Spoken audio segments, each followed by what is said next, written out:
Je voulais vous accueillir, vous remercier d'être présent et d'avoir entendu la question qui accompagnait l'affiche, l'international, pourquoi pas, donc vous vous sentez concerné. Et je remercie très chaleureusement le président de l'université, le professeur Jacques Combi, d'avoir ménagé un petit temps dans un agenda très chargé pour vous accueillir au nom de l'université.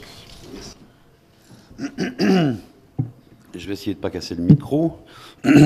Donc, Madame Le Dentus s'est présentée. Je ne suis pas sûr que vous me connaissiez tous.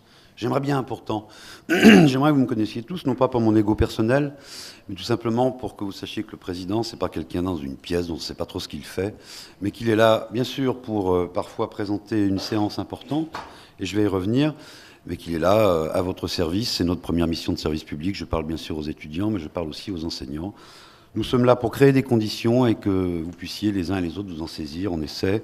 Mais je crois qu'on se débrouille pas trop mal. Hein. Je te prends un témoin, Marie. Donc, je vais faire de ça de manière un peu officielle. Hein. Donc, Madame la doyenne, ou le doyen, je veux dire le doyen parce que je sais que ce sont des choses sensibles. Il y a la parité en plus. Donc, Madame le doyen de la faculté des lettres, Monsieur le doyen de la faculté des langues, Monsieur le conseiller du commerce extérieur, Messieurs les représentants des secteurs socio-économiques et du monde socio-économique, chers collègues, et enfin surtout, chers étudiants, car cette journée vous est consacrée, et comme je l'ai dit, ce n'est pas la seule journée qui vous est consacrée, elles vous sont toutes consacrées quelque part. Je voudrais tout d'abord remercier les organisateurs, Madame le doyen à nouveau, et Monsieur le doyen, mais aussi je voudrais remercier le soutien de Monsieur le conseiller du commerce extérieur, et puis je voudrais remercier tous ceux qui participent chaque année, hein, nos collègues qui animent des tables rondes, qui vous rencontrent, qui vous parlent. Merci de cet engagement, nous en avons besoin évidemment. Ce qui est intéressant dans cette journée, c'est qu'on va parler d'international bien sûr, et on va en parler dans le cadre de l'insertion professionnelle. International, insertion professionnelle, comment ne pas être sensible à Lyon 3, partenariat socio-économique, puisqu'on peut le dire avec une certaine fierté. Ce sont vraiment deux domaines dans lesquels nous sommes en pointe. Nous sommes en pointe sur le site, hein, puisque je suis coordinateur des relations internationales du site, de ce qu'on appelle l'Université de Lyon, qui réunit nos 19 établissements. Alors je ne m'en attribue pas une gloire personnelle. Si je le suis, c'est parce que notre établissement est reconnu. Nous sommes aussi coordinateurs des relations internationales de l'agence universitaire Rhône-Alpes, qui a été créée par M. Kiran. Pardon. J'en suis là aussi. Je vais y arriver. Le coprésident, je ne suis pas en train de vous faire mon CV, hein, j'insiste. Je suis en train de vous dire la place que Lyon 3 tient dans ce domaine. Et puis, on a souhaité que Lyon 3, par ma personne, soit président de la commission des relations internationales des universités françaises et des grandes écoles. Donc, c'est un thème sur lequel nous sommes très reconnus. Il y a des raisons pour qu'on le soit. Hein. Tout d'abord parce que nous avons toujours été dynamiques sur ce thème. L'ensemble des présidents qui sont passés à la place à laquelle je suis aujourd'hui ont toujours eu le souci de l'international et l'ont concrétisé sous des formes diverses. Je crois aujourd'hui qu'on arrive vraiment à un moment un peu d'apogée sur notre place et notre rôle sur ce domaine. C'est la première chose. La deuxième chose, c'est que, bien sûr, nous avons des responsabilités de coordination, mais nous sommes aussi très acteurs dans les actions. Je prendrai deux exemples. Je reparlerai tout à l'heure un tout petit peu, je ne vais pas être trop long, hein, ne t'inquiète pas, des zones géographiques sur lesquelles nous sommes présents. Nous sommes sur toutes les zones géographiques possibles. Et puis, il y a quelques choix particuliers, le Brésil, la Chine. Et aujourd'hui, on conduit beaucoup, pour le Presse de Lyon, eh bien, les actions concrètes de développement, d'actions de recherche et de formation sur la Chine en particulier, la région de Shanghai et sur Sao Paulo. Et on a des succès plus que probants aujourd'hui hein, sur le site, auquel participe totalement notre établissement, avec des financements importants, puisque sur Shanghai aujourd'hui on peut espérer des financements de recherche, de formation sur plusieurs thèmes, et on en développe d'autres qui pourraient aller jusqu'à 20 à 25 millions d'euros. Il faut qu'on soit capable, nous, de mettre en face quelques euros aussi, hein, et de mobiliser les troupes. Et sur le Brésil, nous organisons dans très peu de jours un workshop avec 24 chercheurs et formateurs brésiliens qui sont des directeurs de laboratoire et qui vont rencontrer des chercheurs du site, dont des chercheurs de Lyon 3 bien sûr. Et tout ceci est financé par ce qu'on appelle la FAPESH au Brésil. Ça correspond à chez nous à peu près à ce qu'on appelle l'Agence nationale de la recherche. Et c'est un signe extrêmement fort que nous fait le Brésil. Quand on peut travailler en direct avec la FAPESH, quand on peut avoir ses financements, ça veut dire qu'on est considéré. Enfin, Lyon 3 et le site jouent aussi un rôle à l'échelle nationale, puisque nous avons des collègues ici d'autres universités. Beaucoup d'universités sont très dynamiques sur le Brésil en particulier, et nous travaillons aujourd'hui en cohérence nationale. On essaie d'y aller non pas en concurrence, mais en cohérence avec eux. Et on renforce la visibilité, je dirais, des établissements et des universités à l'échelle internationale. Et bien sûr, dans cette visibilité, Lyon 3 qui y participe apparaît. Donc l'international, quelque chose d'extrêmement important pour nous, et nous jouons un rôle important. La deuxième, c'est l'insertion professionnelle. L'insertion professionnelle, la relation à l'entreprise, et là encore, Lyon 3 est connu pour sa capacité à créer du lien, je dirais, avec le monde professionnel, à créer des liens à tous les niveaux. Sur la formation initiale, vous êtes directement concerné. Sur la formation continue, vous pourriez le devenir un jour, et je souhaite que vous le deveniez un jour, car l'insertion professionnelle, une fois qu'elle s'est faite, ne doit pas s'arrêter à un moment de sa vie. Ne devenez pas, allez, je le risque, fonctionnaire. Non pas fonctionnaire au sens de la fonction et du statut, mais fonctionnaire au sens de l'esprit. On peut être fonctionnaire, avoir un statut d'entrepreneur. Donc, je vous invite, dans la suite de votre carrière, à passer par les formations continues pour continuer à avancer. On se forme toute sa vie, on apprend toute sa vie. Donc nous sommes placés sur la formation initiale, la formation continue, mais aussi dans le cadre de projets de recherche-développement, ce qu'on appelle aujourd'hui le transfert, je dirais, de connaissances vers les entreprises. Et là aussi, nous sommes très très bien placés sur ce thème, puisque c'est encore un des thèmes sur lequel nous sommes pilotes au niveau du Presse Université de Lyon. Je dis Presse Université parce qu'il est encore un peu presse, il va devenir université. On est dans les moments de passage de décret, et nous sommes notamment en charge d'une question fondamentale avec l'entreprise, l'entrepreneuriat. Alors c'est un peu tôt peut-être pour vous pour penser totalement à l'entrepreneuriat, il faut que ça soit quand même là. Le but n'est pas de faire de chacun d'entre vous un chef d'entreprise, mais de vous mettre en connaissance de ce qu'est l'entreprise, quelles que soient vos formations. Et je le dis en regardant encore une fois Marie, dont je remercie la capacité à se mobiliser sur cette question aujourd'hui. Il n'y a pas de discipline qui ne puisse pas être en lien, être intéressée par l'entreprise. Et chacun d'entre vous, quelle que soit votre formation, peut avoir un rôle à jouer dans l'entreprise. Des entreprises parfois associées à vos disciplines, mais aussi parfois des entreprises que vous n'auriez pas ou que vous auriez peut-être sous-estimé dans un parcours professionnel. On a besoin aujourd'hui de gens de lettres, de gens de langue, de gens de tous les horizons, à des postes clés même dans l'entreprise, du cadre moyen, du cadre supérieur, enfin on ne dit plus cadre moyen maintenant, on dit cadre intermédiaire, mais enfin cadre supérieur, etc. Donc c'est une source, je dirais, de débouchés pour vous tout à fait importante. Donc deux raisons vraiment fortes pour nous et pour moi d'être ici. Ce n'est pas simplement une civilité pour vous remercier et pour vous apporter mon soutien. C'est important pour moi d'être ici puisque, encore une fois, ce sont deux axes, l'international, la relation à l'entreprise et le partenariat entreprise-université pour aller à l'international extrêmement important. C'est tellement important qu'hier, j'étais à Paris, à côté de Madame la Ministre et Monsieur le Président de l'Équateur, qui est en train de construire en Équateur un site, une nouvelle ville de transfert du savoir, une espèce de Silicon Valley, je dirais, industrielle à la mode équatorienne. Et la France, bien sûr, va s'engager. Et bien sûr, le Presse de Lyon, les autres universités nationales vont s'y engager. C'est aussi, pour vous, potentiellement, un débouché futur, pourquoi pas l'Équateur, mais pourquoi pas bien d'autres pays. Je ne vais pas faire bien plus long. Dernière chose que je voulais évoquer et qui est plus en correspondance avec cette journée, la mobilité est pour Lyon 3 une question fondamentale. Elle l'est pour tout le monde. Elle l'est pour les enseignants, elle l'est pour nos administratifs. Nous voulons aider, pousser à la mobilité. C'est important pour se former, c'est important aussi pour être libre de ses choix et pour avoir envie de venir travailler. La mobilité, bien sûr, étudiante. Quand on regarde finalement le pourcentage d'étudiants qui vont à l'étranger, il n'est pas si faible que ça, mais je le trouve encore modeste. Et pourtant, il est fondamental. Il est tellement fondamental que dans, là encore, le rôle que nous jouons au niveau de l'AQE, avec des établissements comme Centrale, l'ENS, nous sommes en train de créer un espèce de site pilote français qui va travailler, non pas sur la première année, mais sur la 4e année, au moment où on arrive à des moments de décision importants, tant dans la formation que dans l'avenir professionnel qu'on se donne, sur ce qu'on appelle le break pendant les études, c'est-à-dire donner à chacun la capacité d'aller passer 1 an à l'international, soit dans une université, soit dans une entreprise, on verrait plutôt ça sous cet angle, pour avoir une expérience personnelle, pour un moment faire un bilan sur sa formation et se dire est-ce que j'ai fait les bons choix, est-ce que je veux me réorienter. Donc il faut donner toutes les facilités, mais vous voyez qu'on le conçoit essentiellement à travers ce passage à l'international où, comme je le dis communément, vous avez l'occasion de frotter vos neurones avec ceux d'autres chercheurs et enseignants et formateurs et entreprises que vous ne connaissez pas nécessairement. Donc cette mobilité est essentielle. Il n'y a pas de zone qui ne soit pas privilégiée par notre établissement. Vous avez, j'oserais dire, le choix, avec bien sûr quelques contraintes, mais vous avez l'aide de vos professeurs, d'aller n'importe où dans le monde, aujourd'hui à Lyon 3, et pas qu'à Lyon 3 bien sûr, mais je parle de notre établissement.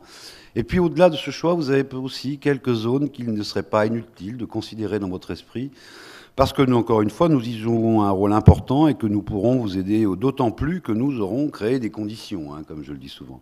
Vous avez compris qu'il y a le Brésil, qu'il y a la Chine, il y a tous nos partenaires, je dirais, habituels, incontournables, l'Europe, et je pars ce soir à Bruxelles pour, disons-le, faire du réseau, un peu de lobbying, pour placer là aussi à la fois le presse et notre université dans les réseaux européens. J'y rencontrerai le monde socio-économique, le monde politique, les représentants de commissions politiques, économiques, et bien sûr le monde universitaire et de financement, de recherche, de formation à l'étranger, les grands organismes français et européens qui vont pouvoir nous aider potentiellement à vous trouver des bourses, à vous trouver des moyens pour vous déplacer. Donc l'Europe, bien sûr, dans son ensemble, les États-Unis, pas travailler à l'échelle mondiale sans considérer les États-Unis, aussi d'autres pays, je l'ai dit, tous les autres, le Maghreb, le Moyen-Orient, etc., mais quelques axes stratégiques. L'arc lémanique aussi, qui est un arc important pour nous, Suisse, Allemagne, etc. Je dirais quand même que si vous vous orientez du côté du Brésil, de la Chine, de l'Europe et des partenaires traditionnels, eh bien nous avons beaucoup pour vous aider et des conditions, je dirais, plus faciles qu'ailleurs parfois pour vous déplacer. On peut aller aussi beaucoup plus loin, je pense à monsieur le doyen des langues, Jamais, qui est en lien étroit avec l'Australie, avec la Nouvelle-Zélande. Donc vous avez tout ce qu'il faut ici pour trouver des possibilités. C'est un peu loin. Il faut aimer faire des heures d'avion, je vous le dis franchement. Enfin, quand on y va, en général, on n'y reste pas pour 8 jours.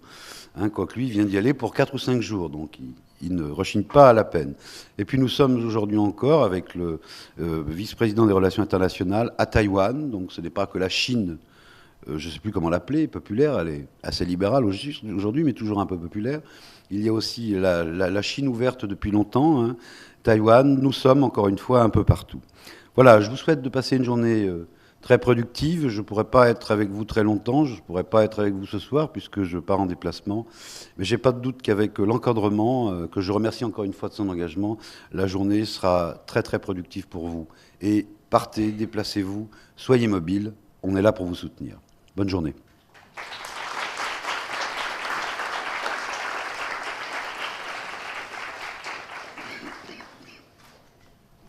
Alors, je vous remercie. Vous avez mis en perspective largement tout le sens de cette journée. Et on peut donc commencer la première partie de table ronde avec les témoignages d'anciens étudiants diplômés qui ont des parcours différents et tout aussi intéressants les uns que les autres.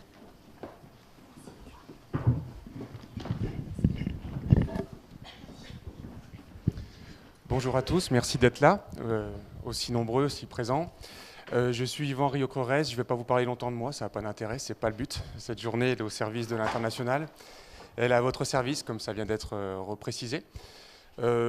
Juste simplement vous dire que je suis entrepreneur, je viens rendre ce qu'on m'a donné à mon époque étudiante, et voilà, donc j'en suis très content, très heureux. Indépendamment de ça, je suis enseignant vacataire ici, donc sur des parcours de LEA, ça marchera mieux comme ça, et LCE. Je voulais juste vous rappeler pour cette journée quelques points d'organisation, plusieurs conférences. Sur cette première conférence, l'idée c'est surtout de vous présenter des étudiants aujourd'hui, d'anciens étudiants qui viennent témoigner, et c'est très gentil de leur part, merci d'être là et d'être avec nous.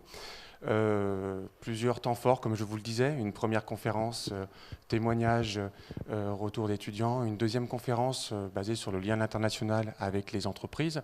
Vous pourrez ensuite, à travers une troisième conférence, valider un point de vue plutôt organisationnel des séjours à l'étranger notamment, mais des carrières internationales. Donc vraiment une partie complète, et dans la suite de la journée, donc des tables rondes qui fonctionnaient sur un système de réservation et qui sont complètes, Petit rappel pour ceux qui sont inscrits, de bien penser à honorer votre présence pour ne pas avoir des places qui restent vacantes, ce serait dommage. Et puis ensuite, encore des moments d'échange programmés cet après-midi.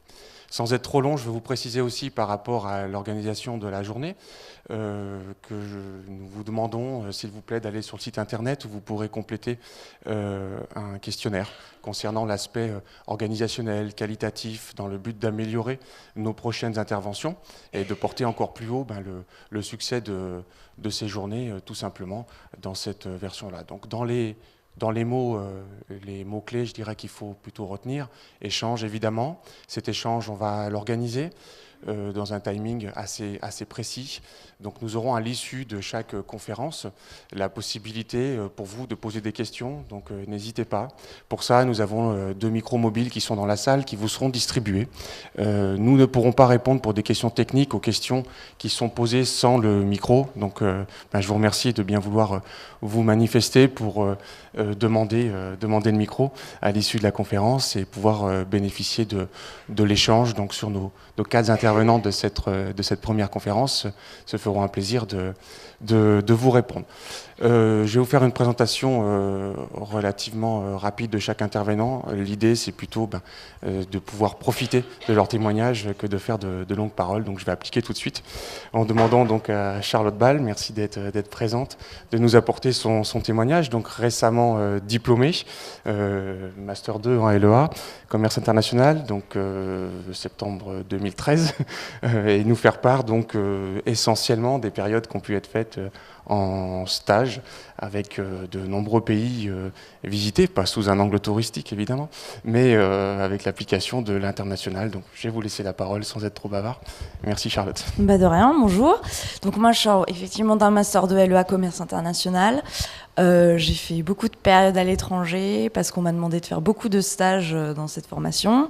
Donc je suis partie en licence 2 à Londres. Licence 3, j'étais à Lyon. Master 1, j'ai fait un échange au Canada et un stage en Espagne.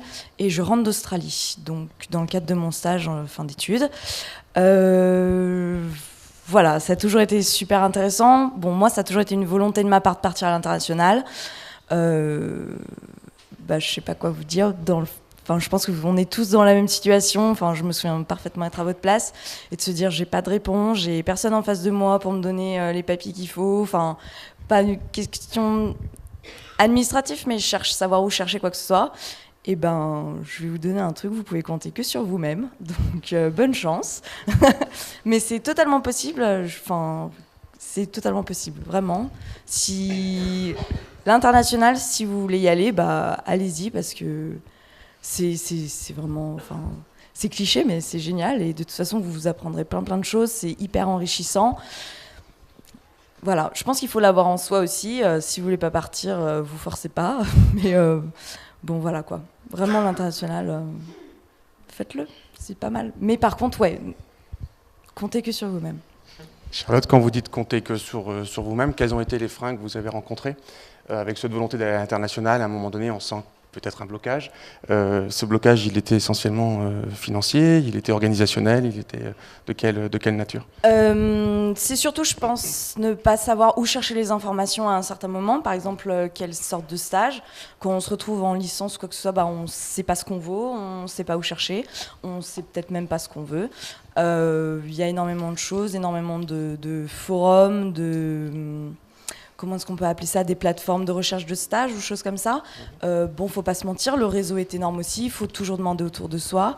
C'est pas parce qu'on a un stage à commencer en janvier, si vous l'avez pas début novembre, c'est paniquant, mais c'est pas grave. Mais c'est vrai, c'est plein de petites choses comme ça. On viendra pas vous prendre par la main ici pour vous dire tiens, tu peux regarder là ou quoi que ce soit. Mais c'est ce qui est enrichissant aussi et ce qui après coup, vous rendra encore plus grand et vous donnera beaucoup de maturité, quoi. Partir tout seul à l'étranger, c'est quand même pas une mince affaire, que ce soit en Angleterre ou en Australie pour ma part. Mais voilà, je pense qu'au départ, ce qui manque aux étudiants, c'est les informations. On ne sait pas où chercher. Après, tout ce qui est financier, quoi que ce soit, vous le verrez, je crois qu'il y a d'autres conférences sur la question. Il y a énormément de bourses, énormément de choses. De la même manière, faut aller chercher les infos et il faut monter les dossiers. Et puis voilà, quoi. Mais il ne faut pas désespérer. Et votre meilleure expérience aujourd'hui, ou le retour d'un point de vue et d'un angle, je dirais, maturité professionnelle ou vision, on va dire, plus prospective, c'était dans quel pays ou quelle thématique J'ai aucune expérience mieux que l'autre parce qu'elles sont toutes très différentes, que je sois partie en échange, dans stage long de 6 mois ou en stage court de 2 mois. Pays anglophone ou moi j'ai fait anglais-espagnol ou pays hispanophone. Je dirais tout simplement que le fait de partir à l'international, vous vous débrouillez tout seul, à moins de partir avec, je sais pas, plein de gens autour de vous, mais enfin c'est quand même rarement le cas et c'est rarement le but aussi. Je pense que l'international, les gens qui veulent partir à l'international recherchent aussi quelque chose pour pouvoir se débrouiller. Donc au-delà de la maturité professionnelle, qu'on trouve un emploi ou pas ensuite, ou qu'on ait des propositions d'emploi après coup, ça permet quand même, vous savez vous débrouiller, quoi. Enfin, je pense que vous en avez déjà l'impression, quand vous avez passé passé le processus de chercher un stage à l'international, que vous êtes débrouillé, que vous avez fait tout l'administratif, que vous êtes parti, que vous êtes installé, vous vous sentez pas invincible, mais bon, vous dites que voilà, vous en avez déjà vu, quoi. Enfin, voilà. D'accord. À refaire, vous changez quoi? Rien. Si, bien sûr, il y a toujours des choses à changer. Se dire, je resterai plus longtemps, je ferai pas ça comme ça, peut-être que je chercherai. Non, après coup, non, il n'y a rien à changer. D'accord. Très bien. Bon. Merci Charlotte. Donc possibilité d'intervenir auprès du témoignage de Charlotte après la conférence évidemment. Donc n'hésitez pas. Je vais laisser la parole à Julien Gonnet. Merci d'être là. Juste pour préciser un peu le contexte, un master 1 qui a été obtenu donc à Lyon. Donc des différents séjours, notamment des séjours au Brésil de 6 mois durant les études, si j'ai bien entendu. Ensuite et actuellement travaille pour une ONG essentiellement sur le continent africain, si j'ai bien entendu également. Donc même approche. Pourquoi l'international? Quel angle? Quel degré d'ouverture? Peut-être avec le lien professionnel aujourd'hui, est-ce que vous pensez que ça a boosté quelque part vos démarches? Je vous laisse la parole. Okay, merci. Il doit marcher, je pense. C'est bon? Pardon. Effectivement, j'ai pu, à l'époque, en maîtrise de géographie, pu partir 6 mois au Brésil. Première expérience vraiment à l'étranger. Et effectivement, qui m'a servi de référence après pour pouvoir continuer mes études. Donc un Master 2 en développement durable. Sur lequel les critères de sélection étaient effectivement en grande partie basés sur l'expérience de terrain. Donc l'expérience au Brésil m'a beaucoup servi pour rentrer dans ce DESS. Et puis ensuite, j'ai pu faire un stage à la FAO à Rome, qui s'occupe de l'agriculture et de l'alimentation. Et pareil, un petit peu le côté, vous êtes déjà allé sur le terrain, vous connaissez un petit peu les contraintes des pays en développement. Voilà, c'est vrai que ça m'a carrément servi. Et puis stage qui a débouché effectivement sur un travail et que j'ai arrêté à la FAO. Et puis actuellement, effectivement, dans une ONG, une petite association basée à Lyon qui travaille essentiellement en Côte d'Ivoire, au Burkina, au Tchad, en Tanzanie. Donc je me déplace régulièrement là-bas. Donc oui, une histoire à l'étranger, un parcours, pour reprendre le mot, qui commence à Lyon 3. D'accord. Moi, j'ai un regard d'entrepreneur, on le verra plus dans la deuxième partie, sur la deuxième conférence. On parle souvent dans les parcours ici à l'international, les étudiants me renvoient souvent, effectivement, savoir plus savoir-être. Par contre, le savoir-faire nous manque. Comment aborder l'entreprise? On a l'impression qu'on n'a pas de métier dans les mains. Et j'entends dans votre échange, dans votre témoignage, qu'effectivement, l'international, et on l'entendait tout à l'heure également avec Charlotte, apporte... Alors l'esprit de débrouillardise, on va dire, mais est-ce que vous pensez que c'est quelque chose qui peut aider et donner de la confiance, humainement parlant, et apporter une forme de savoir-faire, en fait, quelque part? Oui, tout à fait. Je suis complètement d'accord avec Charlotte. J'adore le côté do-it-yourself. Je pense que c'est complètement essentiel, mais c'est vrai un peu pour tout. C'est vrai pour le stage, c'est vrai pour le départ à l'étranger. Et quand elle disait... c'est difficile de rechercher un stage, il y a des réseaux, on ne va pas vous aider. Moi, je me suis remis aussi, j'ai fait une période de chômage, mais c'est la même chose. On arrive, on est perdu dans le monde de l'emploi, on ne sait pas où chercher. Donc, soit vous avez déjà accumulé des petits outils qui vous ont aidé à vous débrouiller, soit vous n'en avez pas et il faut repartir de plus loin. Donc, après, c'est l'histoire de la vie, quoi. Si on a la motivation pour se dépatouiller quand on est un peu dans des difficultés, ou si on fonce, etc. Quelqu'un qui part à l'étranger, effectivement, je pense déjà c'est quelqu'un qui a qui a envie de foncer, qui a envie de s'aventurer là où il connaît pas. Et du coup, je pense, voilà, de mon point de vue, dans le côté emploi, c'est clair que maintenant moi-même j'ai en face de moi des stagiaires, etc. Le côté expérience à l'étranger est effectivement complètement essentiel. Enfin, bon, ça dépend aussi du milieu. Moi, c'est très tourné vers l'international, donc bien sûr, c'est hyper important.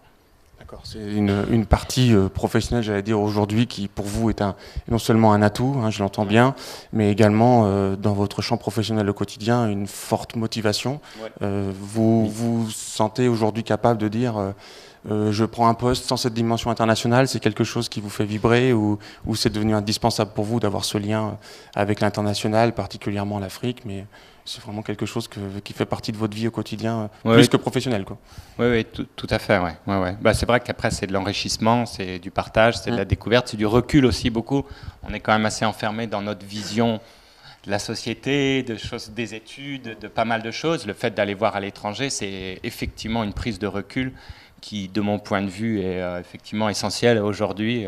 Pas faire de grands débats sur la mondialisation ou sur je sais pas quoi, mais je veux dire, si on considère que son petit coin de vie aujourd'hui, je trouve, dans n'importe quel métier, j'ai envie de dire, je crois que ça marche pas trop, quoi. D'accord. Je sens une dimension assez culturelle aussi, au-delà de simplement la linguistique ou le champ professionnel, qui est relativement intéressante. Merci en tout cas. Tout à fait, de rien. Voilà. Je vous propose de laisser Julie d'Antine témoigner. Donc avec un parcours de master culture entreprise ici en 2011, un travail qui aujourd'hui vous a amené dans une entreprise Adecco qui se déroule en Belgique. Un point d'intérêt passer de l'autre côté un peu du miroir, on va dire, avec du recrutement, donc qui me semble aussi intéressant. Je vais vous laisser témoigner et si vous pouvez nous donner aussi votre approche, votre vision. Aujourd'hui, vous êtes amené à recruter des personnes en Belgique, donc la dimension internationale nous intéresse également, vu de l'autre côté. Voilà, je vous laisse la parole. Merci. Donc donc tout d'abord j'ai fait des études en Belgique pour être enseignante et j'ai pu partir en Erasmus en Italie en dernière année et c'est là où j'ai eu un déclic et où je me suis rendu compte de la dimension internationale était vraiment un enrichissement et ne pouvait être qu'un plus pour la vie professionnelle. Que ce soit dans n'importe quel métier. Et c'est comme ça que j'ai poursuivi mes études, que j'ai atterri dans tous les sens du terme à Lyon. J'ai fait mon master donc lettres, option culture entreprise. Et dans le cadre de ce master, je suis partie en deuxième année au Congo-Brazzaville, donc où j'ai fait un stage dans une société pétrolière, donc chez Eni. Donc le plus de l'international, au jour d'aujourd'hui, en tant que recruteur, très concrètement, je suis face à des clients qui vont parfois, très souvent même, privilégier un profil d'un candidat qui est junior. Donc effectivement, c'est vrai que souvent, je l'entends beaucoup, oui mais non, on ne nous donne pas notre chance parce qu'ils demandent des gens qui sont expérimentés. Oui, c'est vrai. Maintenant, il faut voir quel est le contexte aussi du recrutement. Maintenant, à côté de ça, un junior qui a une expérience à l'international, on sait qu'il a pu développer certaines compétences, il a une attitude. C'est quelqu'un qui va être volontaire, qui a de la motivation, de l'enthousiasme, qui est capable de s'organiser parce que, voilà, comme on l'a déjà entendu, c'est clair que ça demande de donner beaucoup de soi, d'implication, s'organiser, anticiper pour les papiers. Je suis partie au Congo, donc fatalement, il y a tous les vaccins, il y a les visas à obtenir. C'est des démarches à faire longtemps à l'avance. Bien sûr, comme disait Charlotte, c'est vrai qu'il ne faut pas stresser non plus en se disant 4 mois avant, oh mon Dieu, tout n'est pas encore en ordre. C'est possible. Il ne faut pas avoir peur de harceler.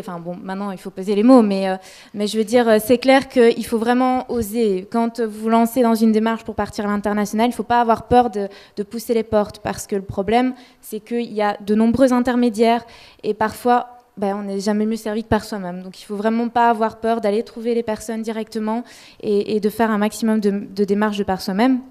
Personnellement, on m'a perdu mon passeport, je pense 1 mois avant que je parte au Congo. Donc, je veux dire, voilà, j'y suis quand même allée, ça s'est arrangé, donc comme quoi tout est possible. Maintenant, donc, pour revenir à ce que je disais, voilà, ça apporte de la débrouillardise, de l'organisation, une résistance au stress aussi. Et puis, par rapport à l'aspect purement professionnel, c'est vrai que quand on fait un parcours universitaire, c'est souvent très, très, très théorique. Maintenant, vous allez faire un stage en entreprise, mais là, vous allez pouvoir acquérir un certain bagage, des connaissances, du savoir-faire.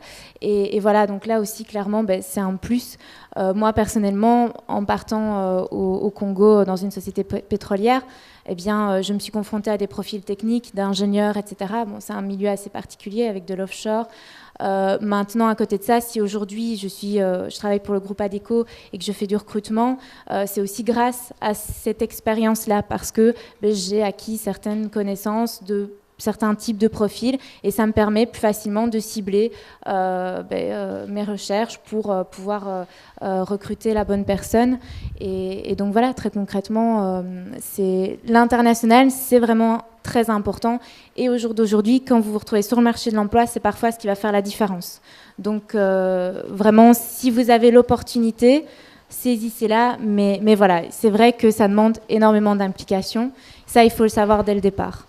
Mais ça ne peut être qu'un plus. D'accord. Merci Julie. Dans les 3 témoignages successifs, je me permets d'intervenir sur un thème qui est celui du rêve, on va dire, de l'expatrié, mais au-delà du champ professionnel, avec un regard tout à l'heure que je qualifiais de touristique, mais qui serait plutôt la connotation, oui, d'agence de voyage, en disant voilà, durant mes études, effectivement, je veux faire un break qui me permettra de devenir bilingue, d'appréhender une culture, un mode de fonctionnement. Qu'est-ce qu'on pourrait dire par rapport à ça ? L'idée, je suis parti à l'étranger durant mes études, j'ai également fait un choix de travailler à l'étranger. Qu'est-ce qu'on pourrait conseiller à nos étudiants également qui ont un peu ce regard je rêve d'un pays, puis en fait concrètement quand j'y suis c'est un peu différent parce qu'il y a un angle plus difficile que ce que je pensais. Est-ce que vous avez ressenti des choses dans cet esprit-là? Parce qu'on a aussi l'image, parfois, je passe 1 an à l'étranger durant mes études et j'ai peur que le recruteur me dise « Ah bon, pendant 1 an, vous êtes allé vous faire bronzer sur une plage australienne. Du coup, c'est pas vraiment considéré... » Enfin, j'exagère volontairement, le trait. Mais est-ce que vous avez ressenti quelque chose dans cet esprit-là, entre le rêve et la réalité, quoi? Est-ce que vous pouvez en parler un peu? J'ai envie de dire, tout dépend de la personne. Il faut voir ce qu'on en a fait de ce temps passé à l'étranger. Effectivement, oui, c'est vrai que dans le cadre, notamment de mon Erasmus, plutôt en Italie, c'est vrai que parfois, j'ai été confrontée à des personnes qui sont là plus pour voyager, tout frais payé. Enfin, j'ai envie de dire, c'est vrai, c'est une réalité. Maintenant, ça, c'est à chacun de voir concrètement ce qu'il attend de cette période de stage. Et vraiment mettre à profit un maximum tous les outils que cela apporte, se constitue un réseau professionnel. C'est vrai que, par exemple, moi personnellement, je travaille beaucoup sur LinkedIn, et donc ça aussi, c'est un moyen pour se constituer un réseau et pour penser à plus tard. Et c'est vrai que, maintenant, je retombe parfois sur des personnes que j'avais rencontrées en Erasmus, et j'étais amenée à recruter récemment une candidate notamment, voilà, on ne sait jamais de quoi demain est fait, et c'est clair qu'il faut optimiser un maximum. Maintenant, ça, c'est à tout un chacun de prouver après, face aux recruteurs, que effectivement, cette expérience a été enrichissante sous différents plans. D'accord. Merci Julie.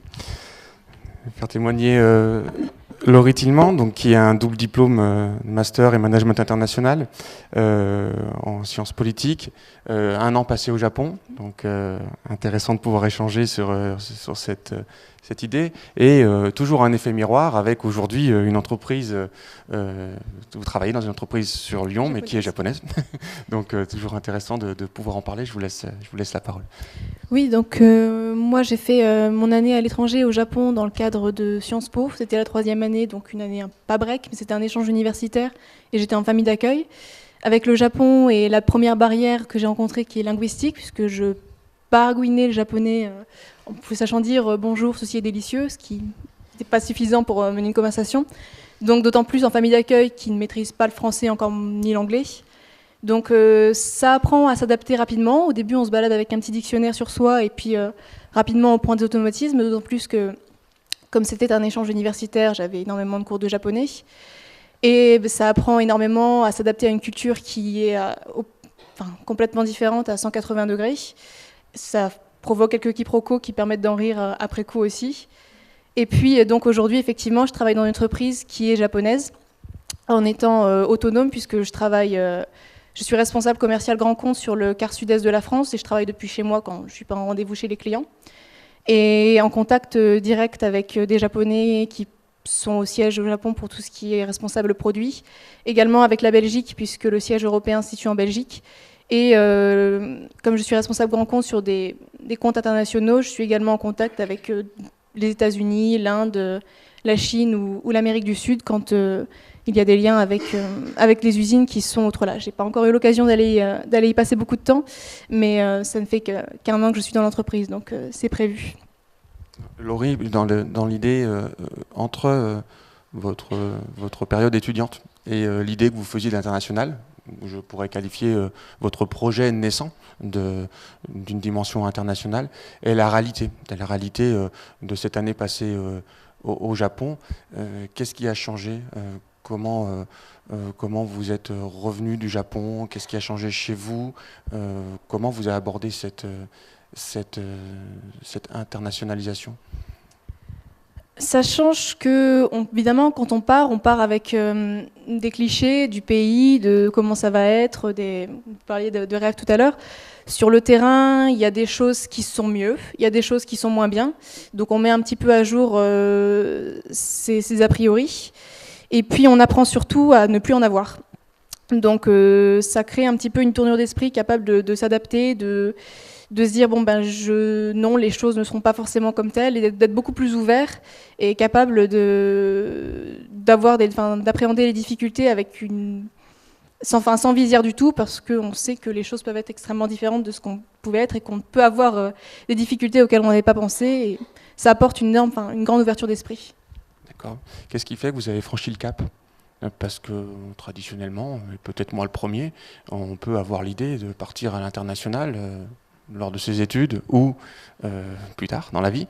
Le déclic, ça a été quoi ? À un moment donné, je dis maintenant c'est bon, je remplis les papiers et j'y vais, quoi. En fait, le déclic pour le coup, c'est que à Sciences Po, en fait, la troisième année est obligatoirement à l'étranger. Donc d'accord, c'est clair. C'est un déclic, oui. C'est un déclic. Après, pourquoi le Japon plutôt que l'Angleterre ou un pays dont je comprenais la langue, ça a été surtout de me dire que, effectivement, l'Angleterre, les États-Unis, l'Europe, j'aurais certainement l'opportunité d'y aller plus facilement que s'intégrer au Japon en cursus universitaire, c'est extrêmement compliqué. Ce sont des pays qui sont extrêmement procéduriers et on n'y rentre pas comme ça. Et c'était vraiment, je pense, une chance d'ajouter cette petite touche d'originalité sur mon CV. Et c'était une expérience que je ne regrette absolument pas. C'est juste une originalité ou est-ce qu'il y avait une stratégie qu'on peut entendre aujourd'hui quand on parle de l'international avec des pays en voie de développement ou des indices plus favorables pour une création d'entreprise ou pour simplement trouver plus facilement un poste dans le pays? Le Japon n'a pas été pensé dans ce sens-là non plus, en disant voilà, il y a une croissance ou il y a un marché qui est peut-être plus dynamique dans le secteur où je voudrais aller. Mon idée, c'est est-ce que vous aviez un projet professionnel avant le Japon? Ou est-ce que le Japon était avant tout, effectivement, vous l'avez expliqué, une troisième année et l'idée d'aller passer une année à l'étranger? Ce projet s'est situé où? Au Japon, vous avez trouvé un métier ou une idée de métier? Très honnêtement, non. Comme quoi, ça prouve qu'on peut se redéfinir et partir d'une idée et puis changer en cours de route.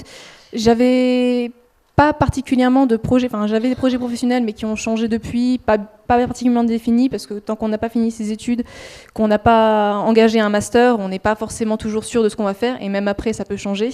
Donc à ce moment-là, c'était plus une année de me dire je vais voir complètement autre chose, je vais essayer de cumuler les expériences. Donc j'ai voyagé un petit peu dans le reste de l'Asie pour voir le plus de choses. J'ai travaillé un petit peu dans des petites entreprises, des petits boulots au Japon pour me faire un peu une opinion, savoir si je pouvais travailler au Japon ou si j'en avais envie, si c'était un pays qui m'intéressait outre la dimension culturelle. Après, le fait est que travailler au Japon, travailler avec des Japonais, c'est différent. Et aujourd'hui, je travaille avec des Japonais et ça me convient particulièrement bien. Après, travailler au Japon, ça ne fait pas forcément partie de mes plans aujourd'hui. D'accord, c'est quoi qui est différent? Travailler avec des Japonais, c'est différent? Pourquoi? Tout honnêtement, parce que travailler au Japon, quand on est étranger et une femme, c'est pas forcément un atout en notre faveur. Donc ça reste un pays assez fermé au niveau professionnel. Ça s'ouvre de plus en plus, les temps sont en train de changer, c'est une bonne chose. Mais malgré tout, c'est une culture qui fait que j'aurais sans doute pu trouver du travail, j'aurais sans doute pu m'y plaire, mais pas de la manière dont je concevais ma vie, c'est-à-dire en gardant quand même un petit peu de temps et en n'ayant pas 100% de son esprit consacré à l'entreprise. Et c'est quand même... ce qui est requis dans les entreprises japonaises, c'est d'être à 100% pour l'entreprise. Et bon, les samedis, les dimanches, vous pouvez oublier. Donc, c'est des compromis que je suis pas forcément tout à fait prête à faire. D'accord. Vous aviez ces informations avant d'y aller? Avant d'y aller, j'avais lu Super étranglement ou vu le film comme beaucoup de monde. Bon, ça a quand même pas mal changé depuis le livre. J'avais eu des échos. Je me suis rendu compte, surtout comme je vivais dans une famille d'accueil, que j'avais une famille très traditionnelle, c'est-à-dire que le père travaillait de 6h du matin jusqu'à 23h le soir. Donc il rentrait, il n'allait pas dans la chambre, il posait un futon, il repartait le matin. Et la femme donc restait à la maison pour faire des petits plats, cuisiner. Donc j'ai extrêmement bien mangé pendant toute mon année au Japon, ça c'était le point positif.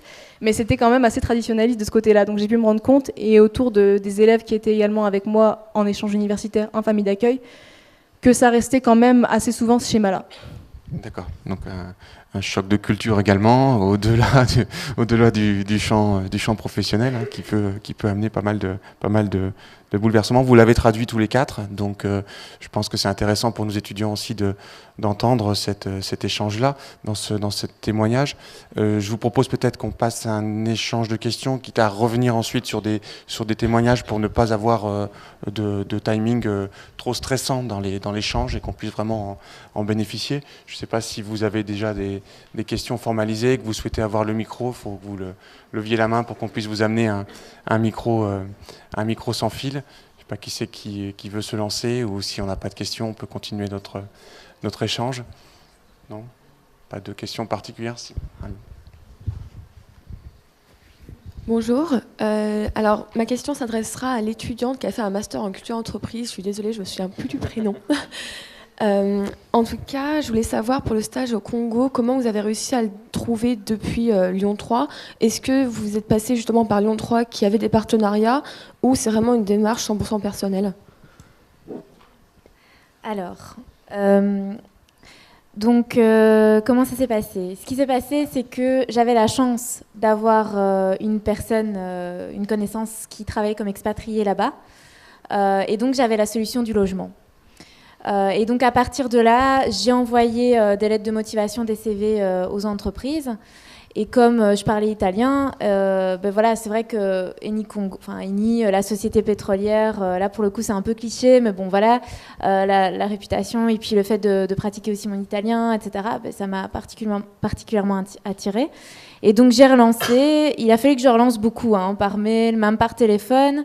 Et au final, comme j'avais la solution du logement, ils m'ont dit pas de souci. Et donc c'est comme ça que voilà, j'ai pu faire ce stage. Après, pour tout ce qui est administratif, oui, bien sûr, je suis passée par l'université pour établir la convention de stage. Après, oui, vraiment pour l'aspect convention, etc. Pour le reste, l'avion, etc., je me suis arrangée moi-même. Mais donc voilà. Mais j'ai eu un support de l'UNIF. Je sais que j'ai pu être très... je parlais tantôt de oser harceler, entre guillemets. Je sais que voilà, j'ai pas hésité à pousser les portes. Je crois que j'étais chez Madame Caranzan toutes les semaines. Mais donc voilà. Après, ouais, j'ai eu cette opportunité-là. D'accord, merci. Et je peux poser peut-être une dernière question.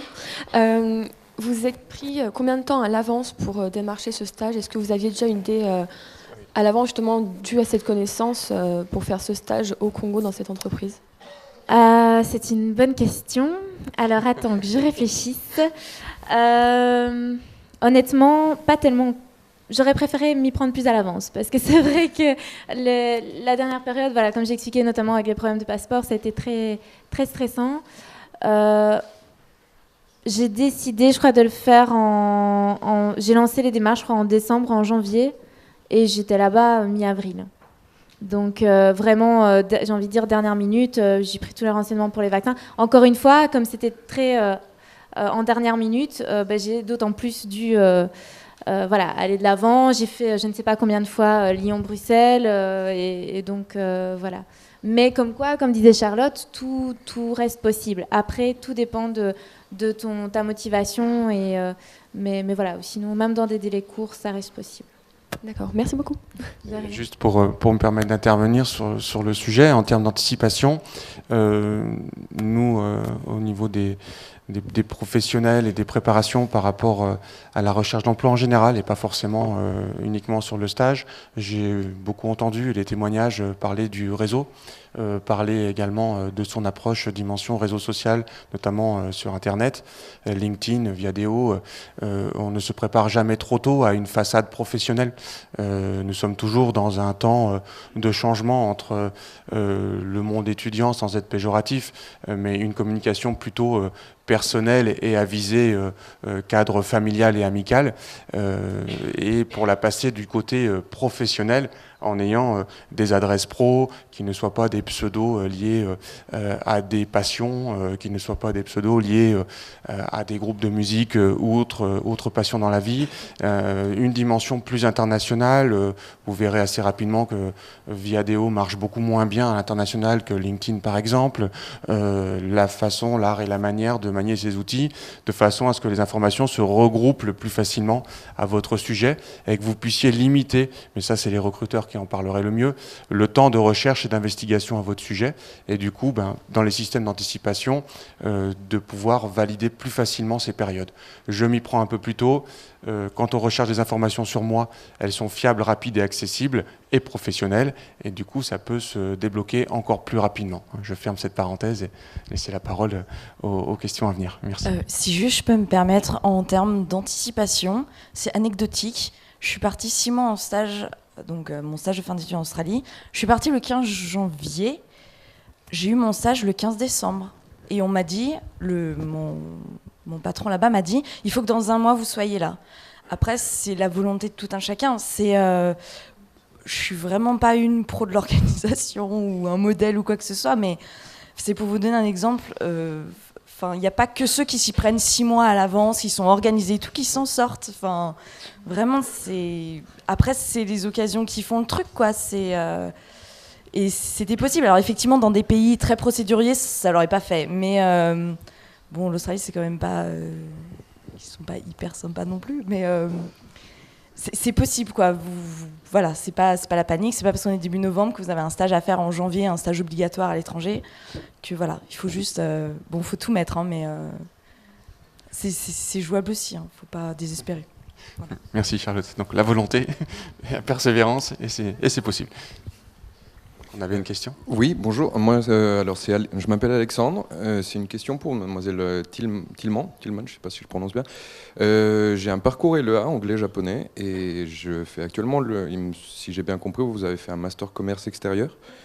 En fait, je me pose justement la question de savoir comment vous avez appréhendé cette insertion professionnelle. Est-ce que dans votre dynamique, par exemple, est-ce que vous êtes parti au Japon en espérant trouver votre poste là-bas que vous rapatrierez à un moment donné, ou est-ce que ça s'est enchaîné comme ça dans cette dynamique-là tout simplement pour vous, ou quel conseil vous auriez à donner à une personne qui cherche à s'insérer à peu près de la même façon que vous avez fait ?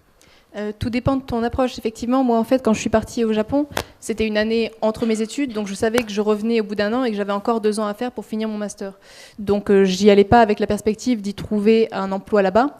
Par contre, d'y trouver des contacts, d'éventuellement, ça c'est possible.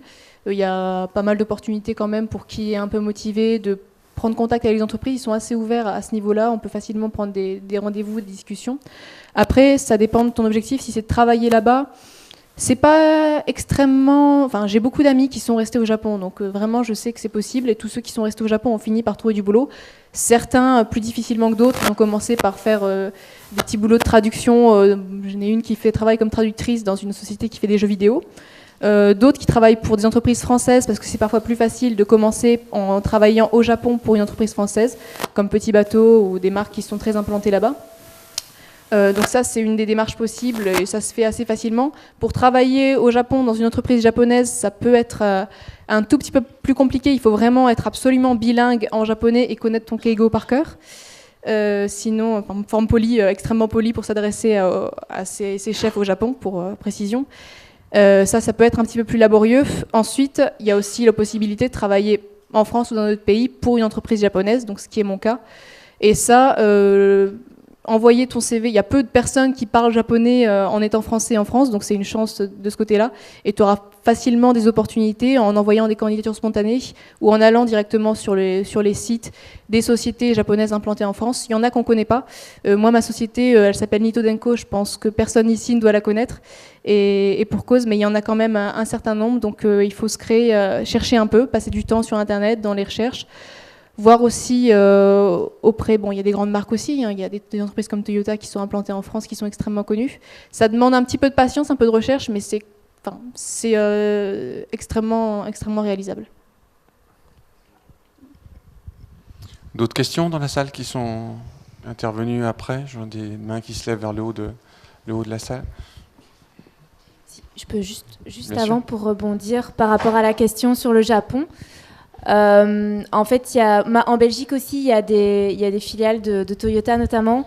Et c'est vrai que en Belgique, il y a pratiquement personne qui parle japonais. Et j'ai des clients qui rament depuis des années. Il y a des profils, des demandes qui reviennent depuis des années pour des personnes qui développent la clientèle, donc des profils de commerciaux pour ce groupe-là. Donc je veux dire, même en Belgique, il y a des opportunités à ce niveau-là pour les sociétés japonaises. Ouais. Donc tu peux envoyer ton CV directement à Julie.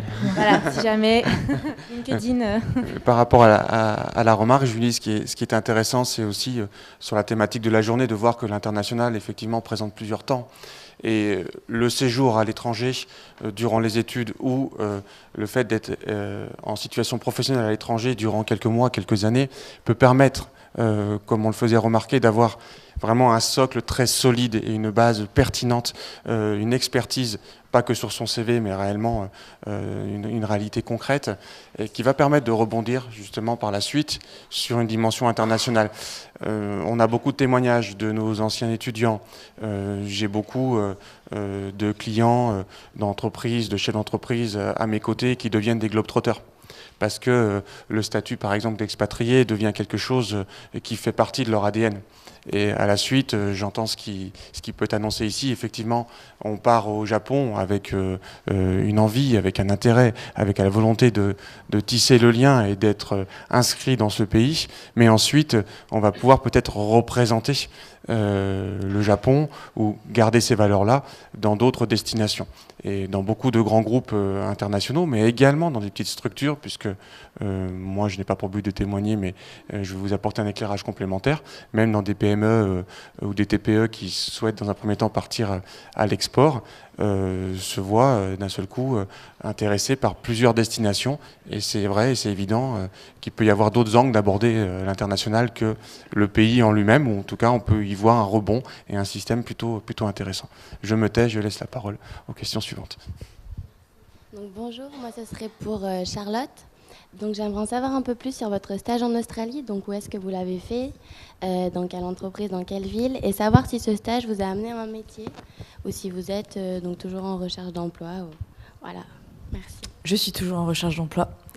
C'était pas du tout prévu que je parte en Australie. C'était vraiment, je ne voulais pas aller en Australie parce que vous le savez tous, c'est la grande mode d'aller en Australie. Moi, j'avais décrété que je voulais pas y aller.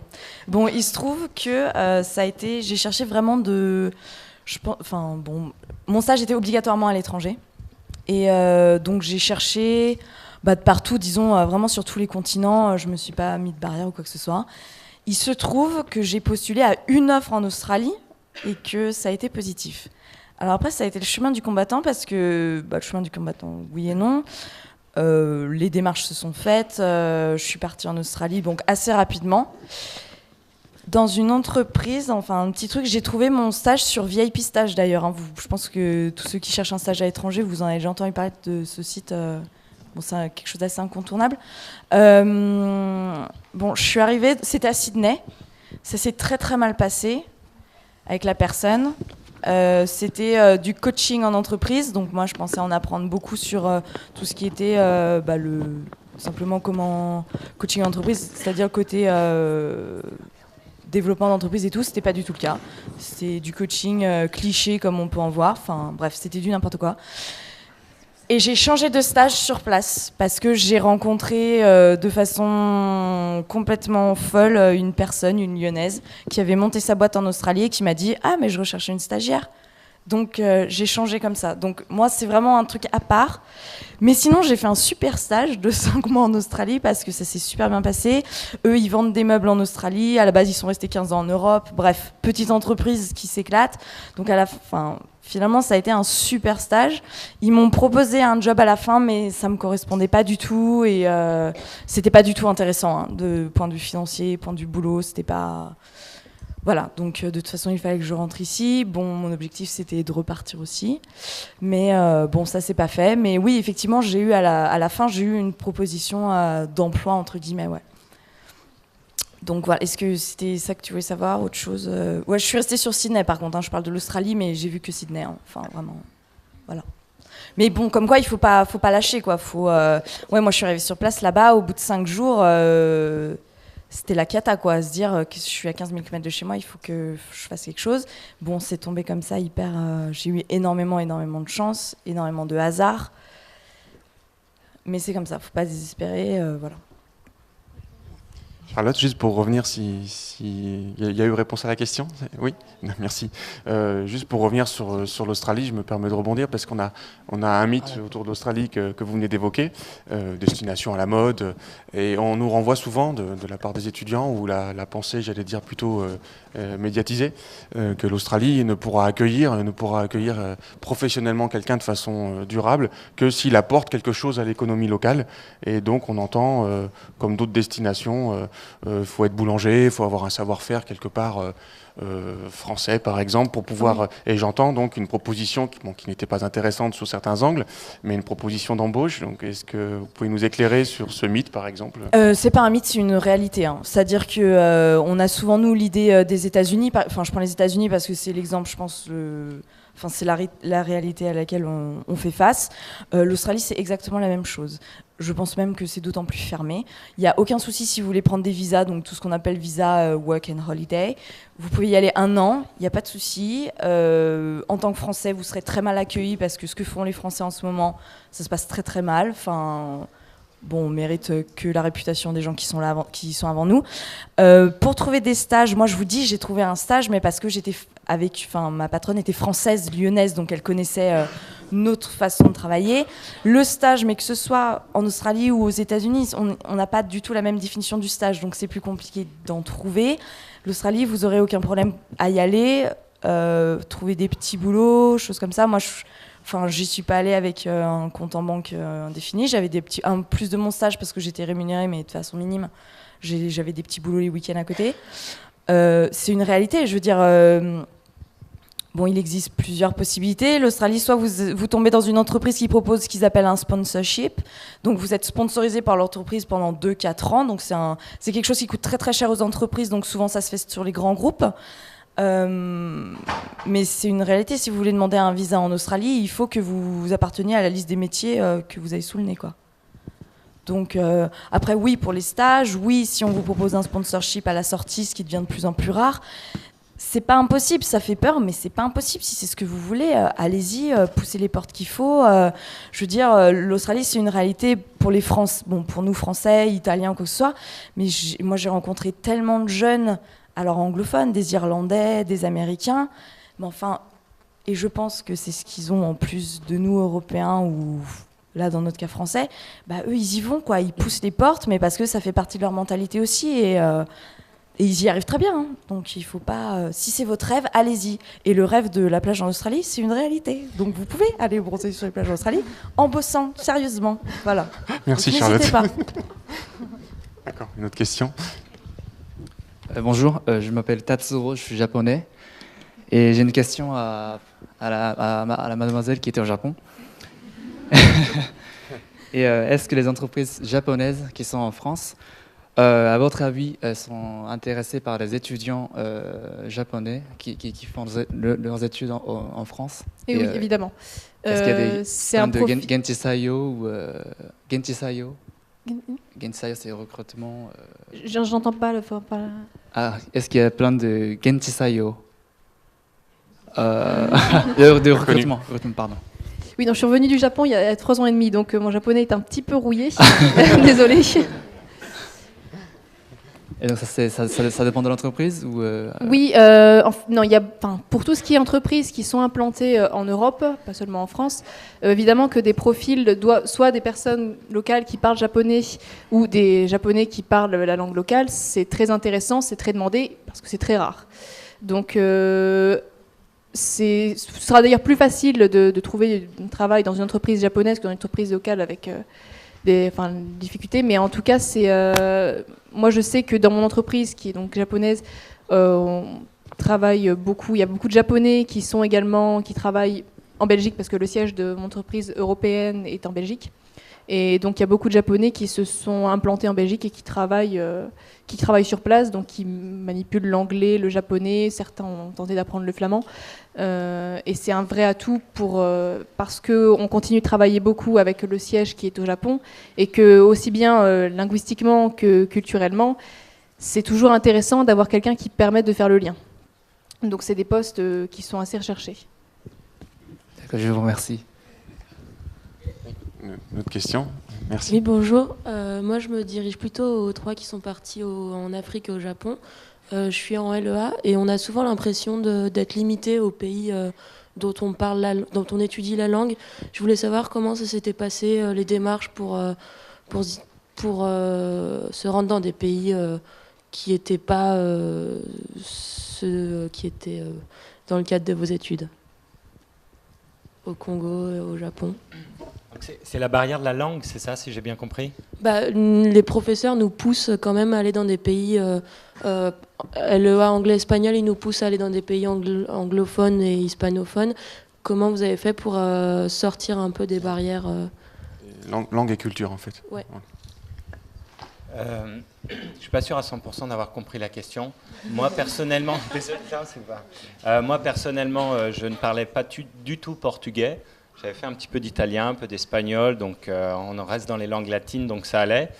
Je me suis branché un casque pendant 2 mois de méthode Assimile, et puis ça marche un peu. Et puis une fois qu'on est sur place et qu'il n'y a personne qui parle français autour de vous, on se débrouille, on avance. Donc moi, il n'y avait pas de contrainte de langue, quoi. C'était moi qui choisissais la zone. Ça m'a plu. Donc j'ai foncé, mais après, j'avais pas de contraintes linguistiques. En Afrique, pas mal de pays dans lesquels les ONG, peut-être, et entreprises aussi françaises, sont pas mal francophones. Voilà. Il y en a bien sûr, lusophones, hispanophones et anglophones, bien sûr. Mais c'est vrai que la France est assez tournée vers les pays francophones. Donc voilà pour moi. Je ne sais pas si je réponds à la question du coup. C'est plutôt en termes d'autorisation, c'est les professeurs qui ne nous laissent pas partir dans des pays qui ne sont pas dans le cadre de nos études. C'est plus ça. Là, en termes d'autorisation, comme ça peut être cité, après, il y a une logique, et je ne me permettrai pas de parler au nom de l'université, une logique d'application qui peut être en première ligne. En deuxième ligne, il peut y avoir une logique que j'évoquais tout à l'heure, qui est celle de renforcer un socle. Le terme n'est peut-être pas le bon, mais en tout cas de se dire... je peux peut-être pousser cette compétence à une expertise qui va me faciliter derrière mon employabilité. Maintenant, à travers la réponse, j'ai étudié telle langue et finalement je me retrouve sur le continent africain qui parle de multiples langues et je peux être en décalage. Nous le savons tous et vous l'avez touché du doigt, vous étudiants, heureusement bien plus que ma génération, que le fait d'être bilingue va bien au-delà de... Enfin, le fait d'être international va au-delà de l'idée d'être bilingue ou de maîtriser une langue. C'est pour ça que je rebondissais sur la culture et qu'aujourd'hui, nous sommes dans des sociétés, en tout cas, qui passent beaucoup par le non-verbal également. Et il faut savoir se le rappeler aussi en communication et qu'on va bien au-delà de la linguistique. Je vais laisser quand même témoigner nos invités sur la question, à savoir justement comment ça a pu se passer? Est-ce que durant vos études, par rapport à une langue qui a été étudiée, vous vous êtes senti très fortement orienté vers un pays forcément qui parle cette langue, et est-ce que vous avez le sentiment d'avoir eu un choix ou pas? Voilà. Pour répondre à sa question, en fait, je pense que tout dépend si tu parles dans le cadre d'un stage ou dans le cadre d'un échange universitaire. Si c'est dans le cadre d'un échange universitaire, de toute façon, ouais, malheureusement, je pense que tu n'auras pas trop le choix parce que finalement, tu vas être noté sur tes 2 langues. Donc, moi, c'est vrai que la question ne s'était pas posée. En faisant anglais-espagnol, c'est suffisamment large pour trouver. Je pense qu'effectivement, tu n'auras pas le choix. Il faudra au moins que tu choisisses tes 2 langues. Enfin, tu vois ce que je veux dire. Après, stage, ça posera pas de souci. Tu pourras aller où tu veux. Si tu parles pas japonais, que tu vas aller au Japon, je pense que ça posera pas de problème. Mais si tu parles dans le cadre d'un échange, malheureusement, je pense que tu n'auras pas trop le choix. Je nuance parce que j'ai énormément de personnes qui sont parties dans des pays, enfin au Japon, mais aussi en Lituanie, en Estonie, où ils parlaient pas du tout la langue, et où il y a beaucoup d'universités qui en échange permettent de dispenser des cours qu'en anglais, et ils apprennent sur place ou ils apprennent pas. Il y en a qui n'ont pas voulu apprendre la langue, qui ont se sont juste mêlés à la culture, mais qui permettent quand même beaucoup de cursus maintenant sont en anglais et permettent de visiter des pays et de vivre dans un pays sans nécessairement parler la langue. Comme les pays nordiques, il y a beaucoup de pays nordiques, ouais, c'est totalement possible. Et personnellement, je suis partie en Italie en me débrouillant et j'ai suivi les cours et j'ai été notée en italien. Bon, voilà, après, c'est clair que c'est pas comme si je devais apprendre le japonais, mais je veux dire, encore une fois, après, ça dépend, je suis désolée de le redire, mais de la motivation, de l'implication. Oui, avant de partir en Italie, moi aussi, je m'y suis mis un peu plus. J'ai étudié pour pouvoir au moins, bien me débrouiller malgré tout en arrivant, pouvoir trouver mon logement, pouvoir finaliser certaines démarches, parce qu'en Belgique, c'est encore un autre fonctionnement pour l'organisation des stages et du cursus. Et puis, j'y suis parvenue. Donc voilà, après, c'est à voir aussi, toi, je veux dire, en fonction de... Enfin, tu te connais... mieux que nous on te connaît, donc ça c'est à voir à toi aussi, mais je pense que rien n'est impossible même à ce niveau-là. On l'entend sous l'angle, Julie, merci, sous l'angle de la motivation. Charlotte en avait parlé, vous en avez parlé tous les 4, effectivement. Après, il y a aussi une stratégie que vous développez à travers vos projets professionnels qui ne sont pas forcément les plus aboutis du monde, et c'est logique, hein, ça ne vient pas de vous, c'est une époque et une situation économique, mais il faut aussi y réfléchir en se disant le facteur risque par rapport à l'international, il existe. En même temps, si vous êtes dans cette salle et cette dimension, on vous pousse à y aller parce que effectivement, il y a tellement de ressources, il y a tellement de choses qui vont bouger derrière, qui vous permettent d'avoir de multiples expertises et une compétence beaucoup plus aboutie, que ça peut paraître intéressant. Après, on n'entend pas quelque chose qui soit décalé entre une période de stage ou un avenir professionnel. C'est 2 champs aussi qui peuvent s'appliquer. Une question. On va peut-être récupérer le micro, pardon. Complétez, allez-y. Hein, si Merci. En tant qu'enseignant qui ai fait des sélections pendant 20 ans, je peux dire intervenir sur ce problème de langue. Comme il a été dit, en effet, il faut bien distinguer si c'est pour faire des études dans une université partenaire ou si c'est simplement pour faire un stage. Si c'est pour faire des études dans une université partenaire, alors 2 hypothèses. Soit vous faites des études dans la langue du pays, et là, il est bien évident qu'il faut avoir un bon niveau de linguistique pour être capable de suivre. Si vous allez en Russie, et il faudra suivre des cours en russe, ça ne peut pas être baragouiner 10 mots de russe. Deuxième hypothèse, vous allez faire des études, par exemple en anglais, dans une université russe. Il y en a quelques-uns qui font ça, russes ou lituaniennes ou estoniennes, etc. Il faut avoir dans ce cas-là un bon niveau d'anglais et avoir passé des tests linguistiques en anglais. Cela étant, on conseille quand même dans ce cas, d'apprendre, de faire un petit effort avant de partir pour connaître 100 mots de la langue locale, pour être capable de se débrouiller dans le bus, dans un pub, etc. Et puis, pour faire des stages, là, il faut, bien sûr, le problème linguistique est par rapport à l'université, mais il est par rapport à l'entreprise qui va vous recruter. Or, l'entreprise va quand même souvent préférer quelqu'un qui parle la langue du pays. Là encore, mais ça peut être aussi pour travailler avec la France.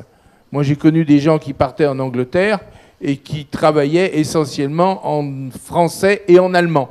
parce que comme les Anglais ne parlent pas très bien les langues étrangères, eh bien, ils recrutaient des Français pour travailler en français et en allemand. D'accord. Merci de cette précision. Julien, vous vouliez intervenir? Oui, je voulais intervenir par rapport à la langue, mais élargir un petit peu. Je pense que bon, c'est vrai qu'il y en a qui ont déjà peut-être ciblé des pays dans lesquels ils aimeraient travailler.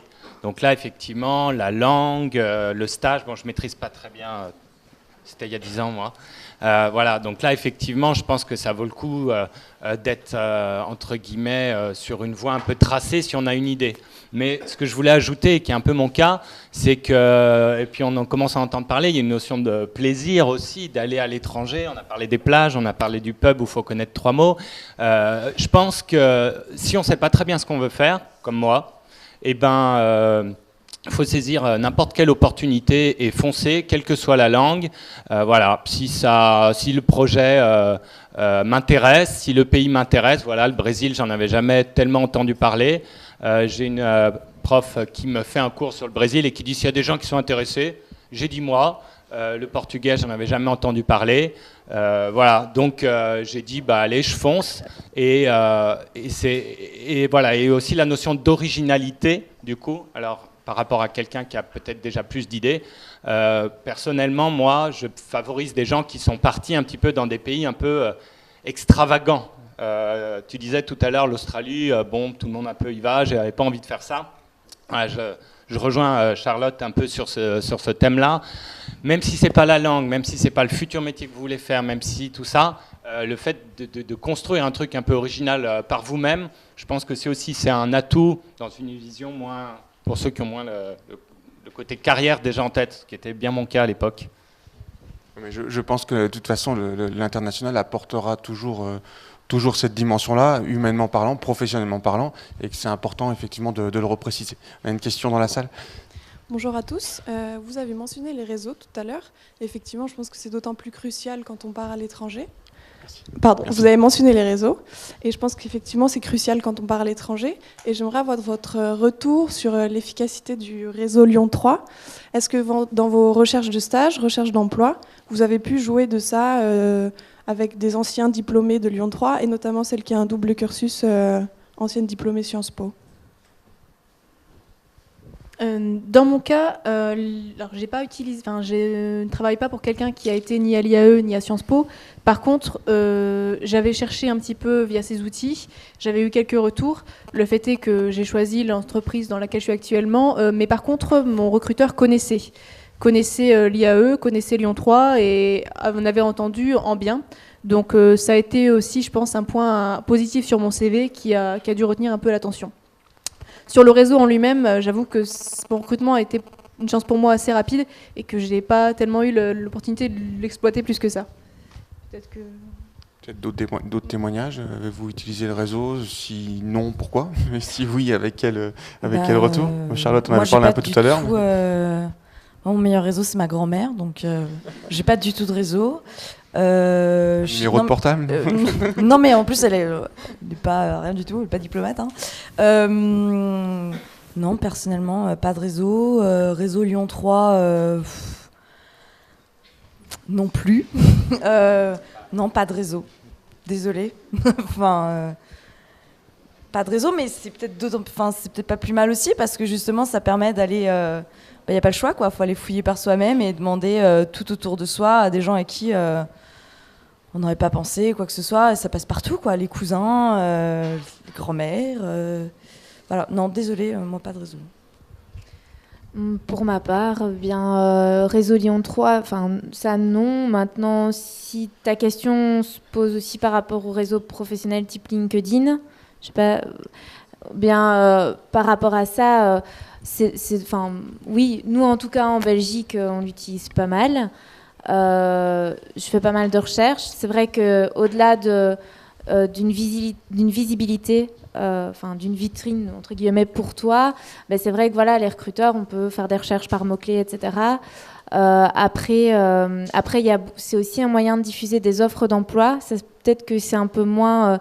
quand je parle parfois avec des candidats, c'est un peu moins connu. On pense souvent en Belgique, Stepstone, Référence, etc., pour des sites de diffusion d'offres d'emploi. Après, il y a bon nombre de recruteurs qui travaillent uniquement en réseau, qui ne publient que via, par exemple, LinkedIn. Il y a des grandes sociétés aussi, des sociétés à l'international qui fonctionnent beaucoup plus par ce type de canal. Maintenant, voilà, donc c'est à savoir et puis c'est à utiliser. Après, c'est aussi en fonction de ton projet. Peut-être que des personnes qui travaillent plus en ONG, etc., c'est peut-être moins... Je sais pas, ça dépend peut-être des entreprises et ça, c'est à toi de voir aussi, de cibler, quoi. Par rapport au réseau Lyon 3 en lui-même, déjà il y a un lien naturel et qui existe, qui se doit d'exister. Après, on entend effectivement le fait de dire que, comme toute forme de prospection, comme toute forme de recherche, il s'agit de multiplier les axes et d'être très visible et le plus visible possible, mais pas à n'importe quel prix et pas n'importe comment. J'insiste là-dessus, avec le regard professionnel également. Et effectivement, on entend la réflexion également de Charlotte par rapport à la mobilisation du réseau au sens large. Il passe par une dimension familiale, une dimension relationnelle, amicale, une dimension, enfin, par de multiples champs. Et vous êtes, par le réseau Lyon 3, j'entends, sous une validation, sous une bannière qui ne peut que servir et que donner une dimension de fiabilité, de réactivité. J'insiste sur ce deuxième terme. Les stages et les périodes à l'étranger sont souvent, nous l'avons entendu tout au long de la conférence, des moments à saisir. C'est-à-dire qu'à l'instant T, il faut prendre. Pourquoi ? Parce que l'entreprise se voit avec 5 CV ou 5 profils intéressants et va les appeler les uns derrière les autres pour proposer le poste. Si vous avez validé et si vous êtes dans cette démarche, moi j'ai beaucoup de demandes des étudiants qui me renvoient un peu dans une certaine urgence, en tout cas celle d'une journée ou des 48 heures, en disant voilà le stage tel qu'il est libellé, voilà les éléments en pièces jointes, peut-on se rappeler ou échanger par mail pour savoir si ça semble OK ou pas. On entend après la douleur aussi d'un stage qui se déroule mal et avec la difficulté de pouvoir changer derrière, donc c'est normal qu'on ait la volonté de cadrer, mais appuyer au maximum sur l'ensemble des réseaux, c'est vraiment le message qui est à faire passer. Vous voyez justement à travers 4 témoignages, 4 approches différentes, mais avec une volonté commune et surtout un phénomène d'insistance qui a été dit avec différents termes, qui vont du harcèlement en passant par la motivation qui est beaucoup revenue, mais c'est vraiment ça qui est important. Et peut-être intervenir. Non, je voulais juste nuancer. Par contre, c'est vrai que pour trouver mon travail actuel, je ne suis pas passée par le réseau Lyon 3. Par contre, c'est grâce à l'IAE à Lyon 3 que j'ai eu mon stage de fin d'études et chez Solvay, donc à Lyon. Et il m'avait proposé également un poste en CDI que j'ai décliné parce que ce n'était pas ce type de poste-là que je recherchais. Mais par contre, à ce niveau-là, pour la recherche de stage, le réseau Lyon 3 m'a été assez utile. C'était juste pour... Merci. D'autres questions ? D'accord. Bonjour. Bonjour. J'ai une petite question. Je suis en Master 1 de droit international. Et malheureusement, en droit, on peut partir qu'en 4e année. Et il n'y a pas de stage obligatoire, etc. Donc j'avais pour projet de repostuler pour faire un Master 1 à l'étranger en sciences politiques, en relations internationales, pour élargir un peu mes horizons. Et j'ai essayé de trouver des stages pendant l'été, vu que j'ai plus que ces périodes-là.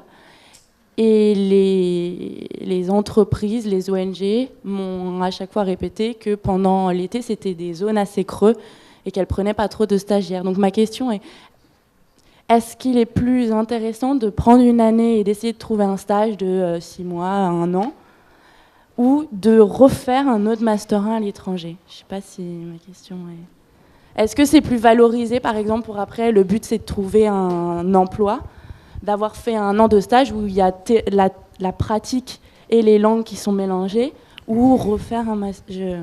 Voilà. On a différents points de réponse qu'on pourrait vous apporter qui dépassent un peu le sujet de la conférence en tout cas, mais effectivement à une époque de recrutement, il y a des recherches qui se font avec la lecture du CV, la recherche de périodes d'inactivité, le questionnement, mais bon, on a quelqu'un qui fait du recrutement ici qui pourra nous en parler, à la recherche d'un parcours le plus logique possible et surtout le moins risqué par rapport à l'emploi derrière. Donc clairement une concurrence qui peut se faire sur sur ce sujet. On retombe dans un questionnement de dire est-ce que pour trouver quelque chose de très intéressant à l'étranger, il faut que j'ai déjà une expérience en fait à l'étranger, ou est-ce que je suis sur un autre sujet? Je pense que les deux doivent pouvoir exister en toute honnêteté, mais bon, à voir. Si vous voulez apporter un tout petit élément de réponse avant qu'on clôture. Je peux peut-être, si vous le souhaitez, compléter également. Je me présente, Gaëlle Pellissier, bureau d'aide à l'insertion professionnelle de l'université. Alors, votre question est intéressante et c'est vrai qu'elle concerne, à mon avis, pas mal de juristes qui sont nombreux dans notre établissement. Alors, pour vous répondre, c'est toujours compliqué de se consacrer une année pour du stage sans être inscrit, puisque la législation en France rend la chose à peu près impossible, puisqu'il faut que l'établissement de formation, enfin vous soyez rattaché à un établissement de formation pour avoir une convention. Néanmoins, je nuance sur 2 points. Les stages l'été sont quand même possibles. Je vous parlerai d'ailleurs dans la 3e conférence, ce qui peut peut-être vous intéresser, des stages au sein du ministère des Affaires étrangères qui recrutent assez régulièrement des stagiaires sur la période d'été. Alors je vais en parler tout à l'heure, donc je ne vais pas m'éterniser. Évidemment, il va falloir ensuite choisir un Master 2 professionnel où là, vous allez pouvoir faire un stage l'idéal, c'est un stage de 6 mois, parce que là, c'est une vraie mission en immersion et une vraie possibilité pour l'entreprise de confirmer votre valeur et pour vous, une expérience significative. Et enfin, 3e point dans votre question, une année d'échange. Alors évidemment, hein, on l'a vu au travers de votre témoignage, les exigences ne sont pas tout à fait identiques, puisque l'exigence linguistique, selon le pays que vous choisissez, peut être moindre en échange qu'en expérience professionnelle. Enfin, c'est très nuancé ce que je dis, c'est vraiment en fonction des destinations. Voilà les éléments que je souhaitais apporter. Merci pour l'intervention. Oui, bien sûr. C'est quoi qui t'intéresserait le plus? C'est quoi qui t'intéresserait le plus? Ah, plus de micro, pardon. C'est cette question que moi, personnellement, je répondrais.